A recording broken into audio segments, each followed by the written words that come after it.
Hop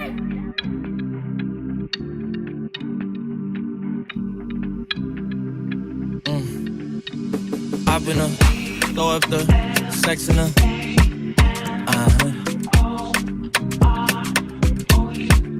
And I can put you in.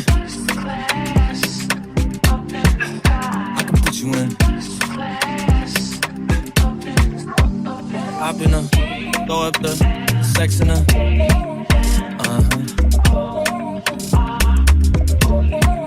And I can put you in.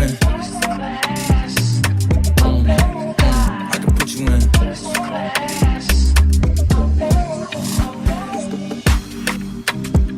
I can see the whole city from this balcony. Back in 2019, I was outside freely, but now they got it out for me.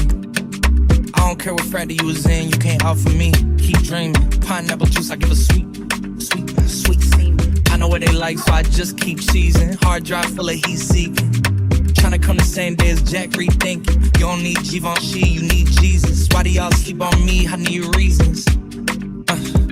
I got Plex in the mail peak season. Shout out to my UPS workers, making sure I receive it. You could do it too, believe it. I've been throw up the sex in her.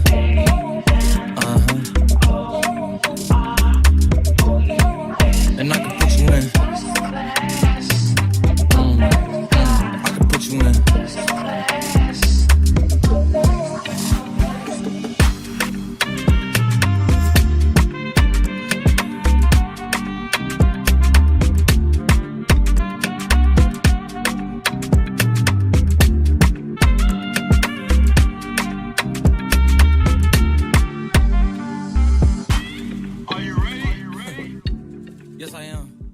Hello everyone, welcome back to my channel. It's your favorite city girl Hadiza, and you're welcome once again to Africa Living with Hadiza. Today we have a very special, exciting episode. We are at the house of Ariso Luxury, one of the biggest fashion brands in Abuja, and we're going to be sitting down with the owner. He's going to be telling us about his business ideas, and how he has been able to navigate challenges in a tough economy like Nigeria. This episode is so exciting. There is so much to learn here, and I want you to sit back, relax, enjoy yourself. Exquisite fashion is going to be on display today, and we are going to have the time of our lives. As usual, don't forget to like, subscribe, and watch this video till the end. Thank you so much, and I will see you then.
From the moment you step into Ariso Luxury, you are instantly transported into a whimsical world that speaks to your senses, telling you about high-end luxury, exquisite fashion, attention to detail, and beautiful antique cozy furniture that screams two words: upper echelon. This fashion house was founded in 2015 and ever since has been serving men with high-end quality fabrics, quality tailoring, and exquisite fashion and style. Today we sit down with Mr. Ariso himself and he tells us his story of how he started this prominent business, why fashion was a thing for him, and how he has been able to navigate high-end quality in a space like Nigeria. Please sit back and enjoy this. It's gonna be good. So hi, Hello. Mr. Ariso Luxury. So introduce yourself to us. Okay, my name is Somto Chukwuebuwa. Okay. Ariso is like Arinze and Somto. Arinze and Somto. Okay. Those are your two names. Arinze Somto. You're from Anambra State, the state of billionaires in Nigeria. So you're on your way, Abby. Very soon. That's good. I love that. I love that. So tell us about your business, Ariso. What was the inspiration? Like, why fashion? I love fine things actually. Okay. I've been doing like a private shopper for people before. Oh, okay. Yeah. And I've been doing it for my mom. I Okay. didn't know actually.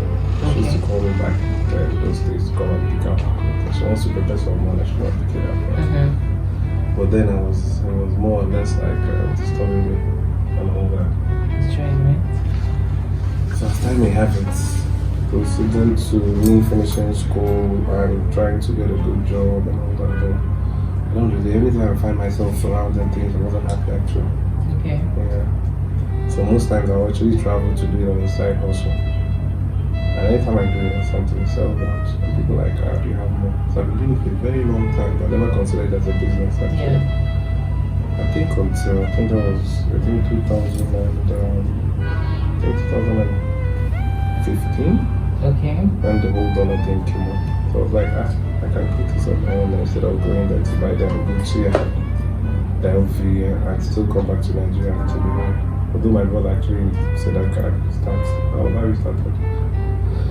But I remember it wasn't easy actually because that time I was like, so can you do like, can you do Like fashion. Yeah, fashion and all that. Can you come with that? There's a lot of critics from friends and all that. Like, can you do it? Is this something? From there to here. Why? What were you? what were you into before that? It seemed like it was such a Yeah, I know the job. whole social kind of status kind of thing. Yeah, And all that. yeah. Can you do this? Then it wasn't like a thing and all that. So, but so let me just do what makes me happy. Yeah. That's fashion. Okay, I love that. So how has the dollar affected your business? Because I know you just said something now about the dollar. Would you say it has affected you in a positive or a negative way? Yeah, the first time it was actually I'll call it positive because Okay. then we tend to look inwards than outwards. Because if dollar was still low, that people would have been buying them good t-shirts. Yeah, at the regular At prices. the regular 150 to 100,000. Yeah. So I think this opened up much market, for us and all that, so people can come and see what we have. And me being my kind of person, I used to wear those kind of things before. Okay. So it actually helped me to know what my customers actually like Like. and all that. Okay. So what would you say is the thing that separates you now, for example, in the Nigerian market? What makes Ariso stand out more than what is in the market already? Yeah, first of all, it's actually stand out because you will actually differentiate it between other brands and all that. From the look of Yeah. it. So you say your design, Yeah, the your eye design, for fabric, I would say. everything finishing. I love your fabrics already from what I'm seeing. Thank you very much. I love the fabrics. So what we're trying to do different is that I think us in Africa we're trying to, say we made this and all that, like I made this. Mm-hmm. And when you do things like that, you find out that your designs might not be acceptable like what For me, my dream for the business is to compete with the LV, Gucci, Prada and all that, just to put Africa in the map. Yeah. You understand?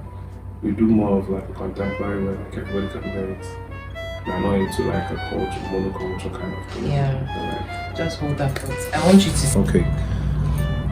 For me, our own brand is more or less like trying to put Africa in the map in terms of we can compete with the international luxury brand. Yeah. Me, I'm into luxury, so I'm talking about the luxury brand. And when it comes to the most of luxury brand, you don't need to make it mono, like Ankara this, Ankara that. Like, you need to make it acceptable all over the world. That the Chinese man can wear it. Exactly. Indian man can wear it. Anybody can wear it. You understand? And it's timeless. You understand? So, I'm not trying to, make it like an African kind of thing. You understand? So, yeah, that's what we're heading to. Okay. You understand? Yeah. Okay, that's lovely. So how would you say, what comparative advantage would you say you have right now in the market? First of all, when it comes to the, our shirts and trousers, actually, our corporate wears, we don't have, I don't think, we don't There's have anybody that's doing what you're doing? Nah. Really? Okay. No, we're not, because one thing I know, I'm trying to solve a problem, so, because I've been, using those kind of stuff and all that. So most times we concentrate more on traditionals and all that. But for now, I don't think there's contemporary. Yeah, there's a much contemporary like a competition out there. Okay. Do you understand? And I think us doing that can help us expand. Yeah. More outside Africa, and let's be the LV of Africa. Okay. Yeah. So tell us a little bit about being the LV of Africa, because I know those brands are quite old. They've been around for like years on years on years. And okay, so this question is going to come in two parts. One, you said you're trying to solve a problem, so I want you to expatiate on that a bit. Then secondly, now, we have a challenge in Nigeria of continuity in business. We have a challenge of maintenance and all of those things. So how do you see yourself like positioning your brand for like another 50, 100 years? Because when you Google brands like Gucci, they've been around for like hundreds, 200 years, like generations to generations. So how are you going to try to position your brand, especially in a place like Nigeria where continuity in business is usually a problem? Okay. Definitely it's not going to be okay Cancels Limited. You understand? Yeah. It's not going to be okay Cancels Limited. We're going to go public actually. Okay. Yeah, Fantastic. we're going to go public. So the whole bulk of thing is not going to be on my end and all that. So it's going to be like a public thing. Yes. I believe we're doing that. It's already a 100-year-old business now. Do you understand? Because definitely you're going to have Ariso, London, Ariso America, Canada, all over the world. So, so it's not just Nigeria per se. It's not just going to be like a one-man thing. It's a one-man business. Okay, I love that. Okay, so tell us a little bit about the problem that you're trying to solve in this industry. Okay. First of all, our own couture here is not really, I don't think it's up to that standard. Yeah. The standard you get here and the customer first, I think what you must say is that customer relation is so bad in our own couture kind of clothing and all that. Okay. Whereby people refer, let me use the word tailors as the people that will just carry. Yes. You understand? Yeah, they're not committed. Nah, they're not committed. Like, and what you get today is not what you get tomorrow, or what you ordered versus what you got. So all those things you can't see. It's not. That's the major problem we're trying to solve. And apart from that, I think Africa needs people like us to tell the Western world that they're not the only ones that can do luxury. Yeah. Not the only ones that can do luxury. Okay. What's luxury for? Like it's well, they don't really do much per se, but it's the marketing and the branding and all that. And I think the story also, the brand also matters. It's not just coming from the business angle, it's coming from the passion angle. Yeah. You understand? It's coming from the passion angle and all that. Bringing two things together and it flows like timeless space. Yeah. You understand? It's not just making clothes, adding value to the person wearing it. making the person look like a billionaire. Yeah, You yeah. understand? So, I think I riding on what you're saying. For me, because I think I would consider myself a fashionista, maybe to an extent, you know. But I think fashion really is about how you feel. You know, it's about how when you wear something, how are you feeling in that moment? How is the outfit making you feel? Yeah. You know, when people say you can wear anything, you know, but then it depends on how that thing makes you feel, you know. So I think that's where your brand comes in. It gives that feeling of luxury, power. I am somebody, you know. So I love, I love that strong statement about your brand. So you know, when me and you started talking, we talked a little bit about how a lot of young people today will not even give the idea of business in Nigeria a second thought, you know, because everybody just focus on what is happening right now, the dollar, you know, on the rise, the economy that seems to be very unstable. So for you, how have you been able to, you know, with all of these challenges, how have you been able to not only establish a business but something that is thriving? First of all, I will say thank you. All I was with actually, because it's never easy. And for me, I always understood the fact that, you know, something big never comes easy. If you come to the so those struggles of, you know, trying to meet up with demand and trying to, you know, find your way around the whole economic kind of thing. Yeah. I think first of all, you have to have passion. Yeah. Trust me, if you don't have passion, you just.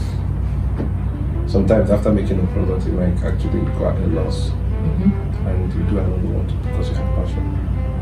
I can quarrel with my clients and all that, even when they paid you already. But we still go that far to make sure that our client is happy because we love what we do. So, so that for me is more, just need to have passion. Trust me. It's not about the economy. Once you have something good in the market, Nigeria is a thriving market. So yeah, it is. And Nigeria is really untapped, trust me. And but how do you get people to see that? Because I feel like it's only a certain type of people that understand that there is actually markets here, and it's mostly foreigners. Let's call it spade, you know. When you hear, like I remember somebody was saying, oh, you hear Africa is the future, Africa is the future. What does that really mean for us as Africans? Because when you ask a foreigner now, Africa is the future, what does that mean? It means like Africa is the future of consumption. Because we have a population, you know, people must produce goods, those goods must be consumed. But how do we now tap into that ideology of Africa is the future for us Africans, you know? Because if we're just at the place where we're constantly consuming, that's boosting other people's economies, you know. So how do you think we can start to see? That's the main thing, because a lot of people cannot see. So how do you think we can start to open our eyes to see that we're literally sitting on a gold mine, you know? Yeah, first of all, you can't give what you don't have actually. Like I keep saying this, you have to have a passion for something. Then turn it into business. And you have to look for you know, an right market. You understand that you can actually venture into. There's nothing in America that what are you going to do in America? What are you going to do in London? The market is already saturated. Yeah. But they have a big brands everywhere and all that. So you can't make much positive out of it. Yeah. But here in Africa it's more or less like it's an untapped market. Big untapped market. Africa alone is big. And we actually happy people. Yeah. We spend money on nice things. Yeah. We love ourselves. Yeah. So the market is here.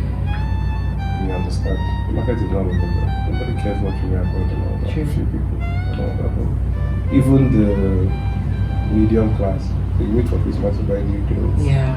Any function, you know, it's just money away for them to like, you know, enjoy their life and all that. So if you have the spending power, this is where you should probably invest. There's nothing, I don't know. I don't think there's much. Yeah. I don't want to be certain about it. I don't want to be certain about it, but trust me. perfect at all. Okay, so thank you so much for all the questions you've answered so far. Yeah, so now I really want to know from you, what would you say to young people that are uninspired? You know, a lot of young people are uninspired. Let's tell ourselves the truth.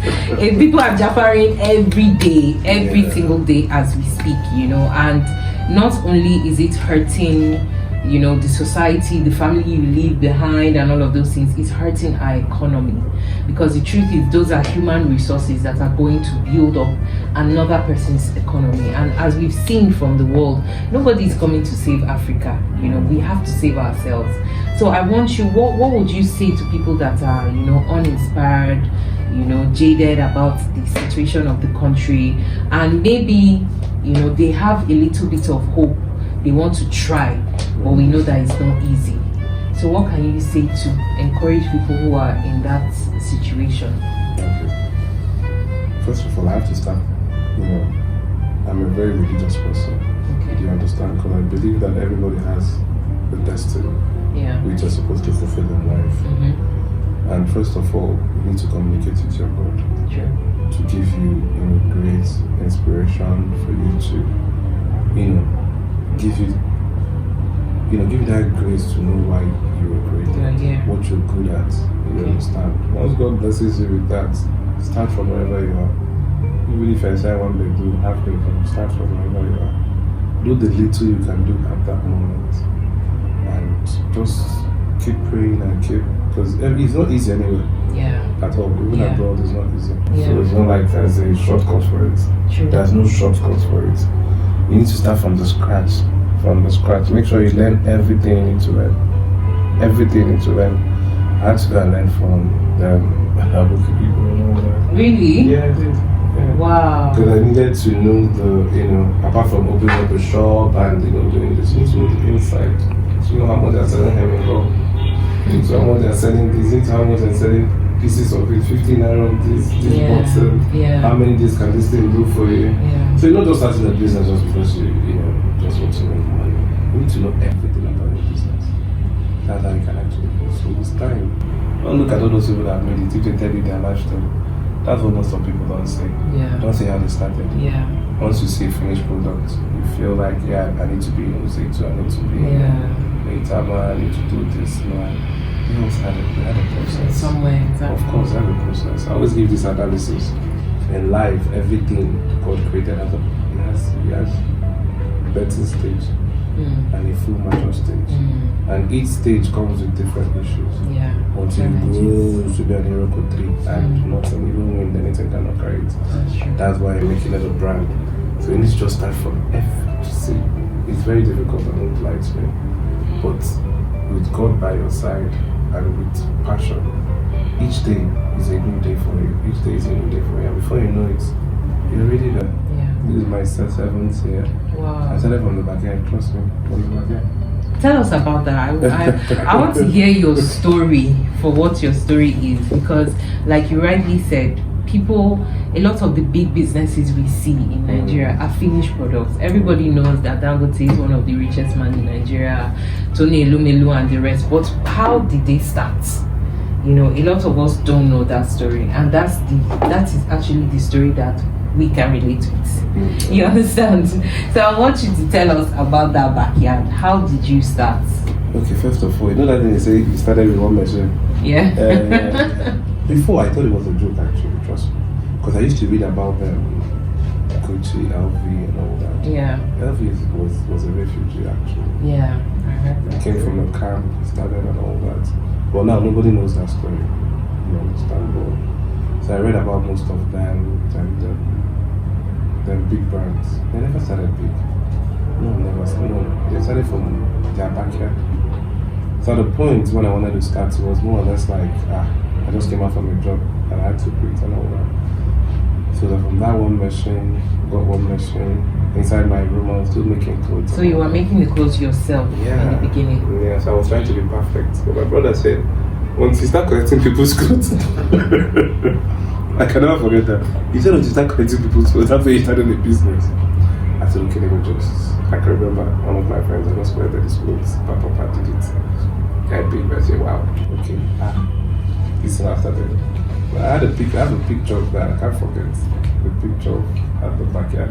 Okay. It actually takes all those memories for future sake. So we tell people that we didn't just come from the moon.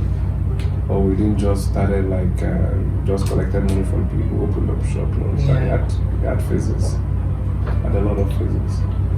So from there, from the back, I think we spent like 3 years. Wow. Because I didn't want Ariso to be influenced by, hype and all that. I wanted it to grow organically. Okay. Whereby people look at what you're wearing and ask you, where did you get that from? Yeah, that means you're growing. Not just like a celebrity or trying to influence the people that they need at that beginning stage. Yeah. You find out that you have a lot of crowd, but you're not doing anything. That's true. I always say that a lot of people are using it too, but they're not even supposed to be like. Yeah, their product doesn't match where they are at all. So it's part of trying, and you always keep fumbling and fumbling. So trust me, for people that want to start a business in Nigeria, it's one of the easiest places to start business. Nigeria, one of the easiest places to start a business, and people will always support you. Yeah. And people will always support you. Family first, then other people. Once you know what you're doing, you'll make it in Nigeria. Nigeria is lacking that market. Nigeria is lacking integrity. Once you can give integrity in your business, even if you're doing bad stuff, once you have integrity in your business, people always come back. Sure. Nobody's perfect. Everybody still makes mistakes and all that. So the fear of that, will I get money to get a shop? No, you don't even need a shop. Start from the house, inside your house. From there you go to every length you want to go to. We're just starting. We're not even scratching the surface. I like that. We are starting. So we're still in the struggle actually.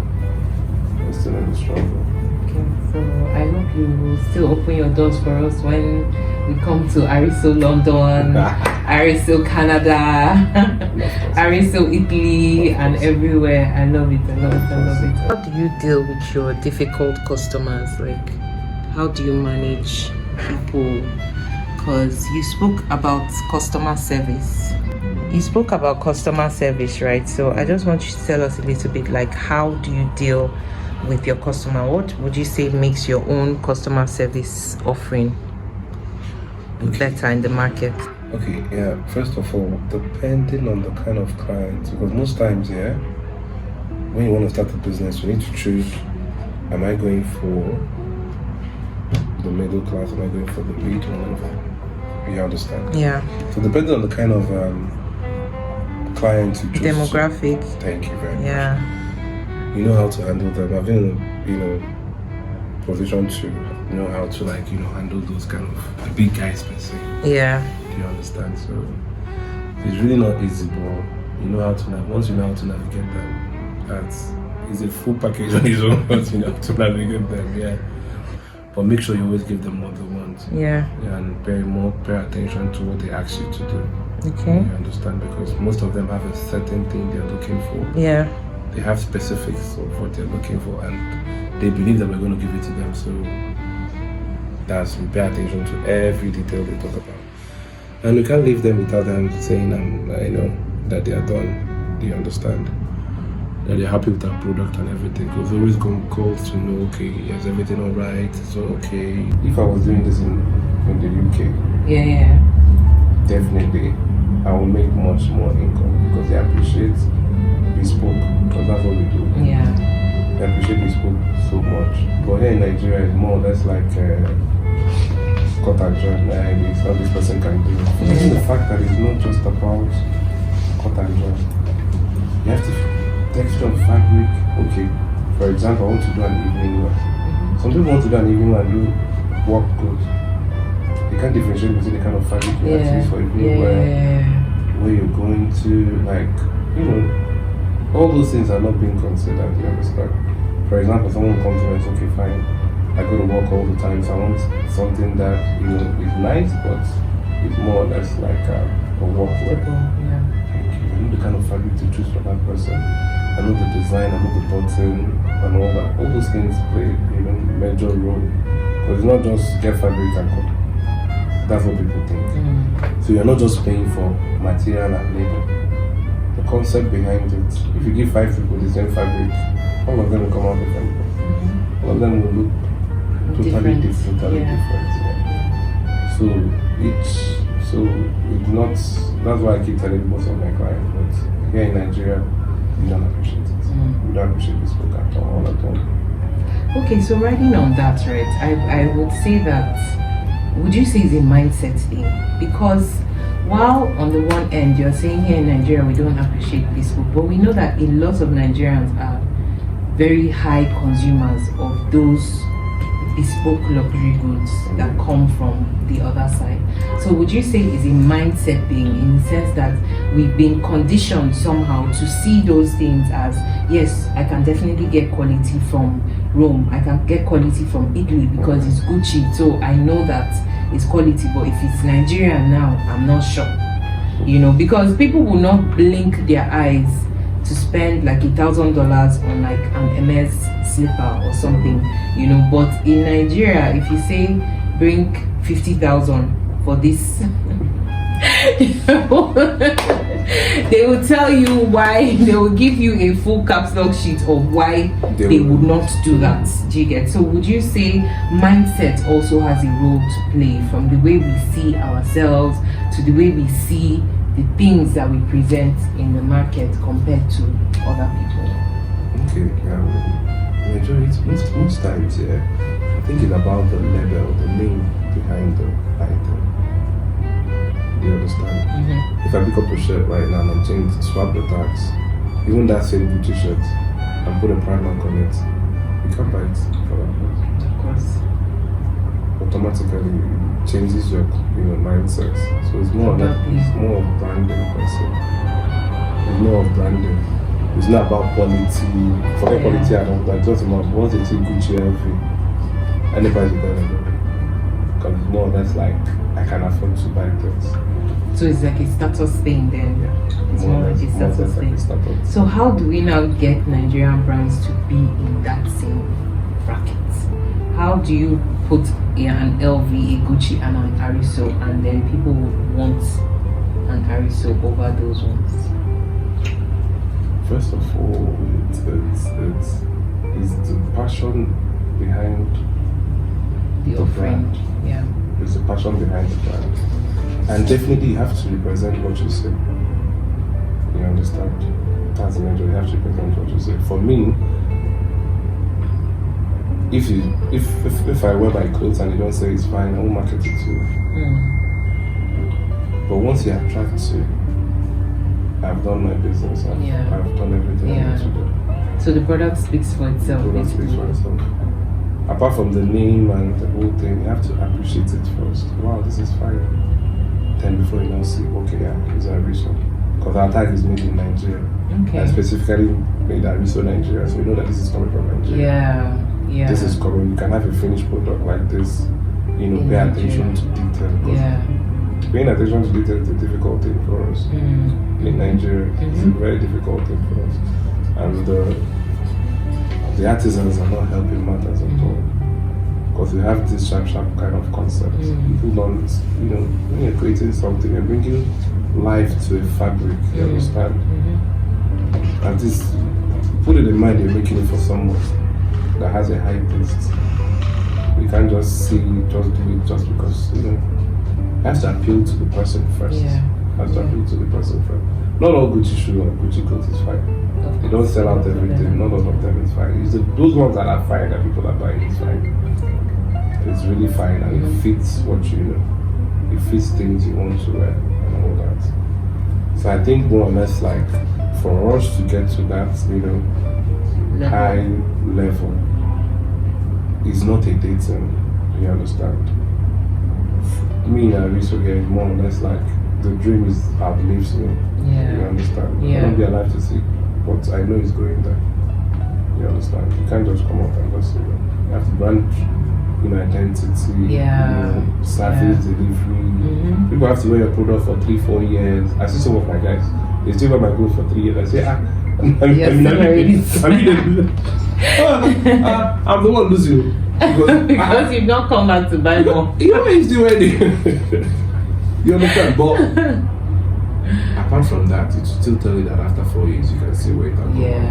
So you're not just, I'm adding value to you. Yeah. You don't just pay, but I'm adding value to you as well. So I think you have to add value. You have to give them value so they'll keep coming back. You have to give them value, that's all. Okay. Thank you very much. Okay, so thank you so much. Thank you so much for your time. Thank you very much. Thank you so much for your time. Thank you for indulging us today. And of course, we hope to see Ariso all over the world taking over fashion. We know that you guys have something amazing, going on. So maybe after in camera, we'll talk about your prices. So that we know what we're buying for our husbands and our boyfriends. We'll discuss discounts with you before we reach that. All right, so thank you so much for your time and see you soon. So this brings me to the end of my video. Thank you to everyone who stayed through to the end. I hope you enjoyed this. Ariso Luxury is located at number 3 Paraku Street, Wuse 2 Abuja, and the shirts range from 50,000 naira upwards, which is very, very affordable for such a gorgeous luxury brand. I am really highly impressed with the quality that a lot of Nigerian brands are beginning to put into production. Nigeria is a society that has a high demand for production rather than consumption, and I think the time has come for a lot of us entrepreneurs to rise to that challenge of producing for our huge population, because it is an insatiable market. So thank you to everyone who has watched. I hope you enjoyed this, and if you want to see more on the entrepreneurs in Nigeria, Abuja, and the amazing work that they are doing, click on my next video and I will see you there.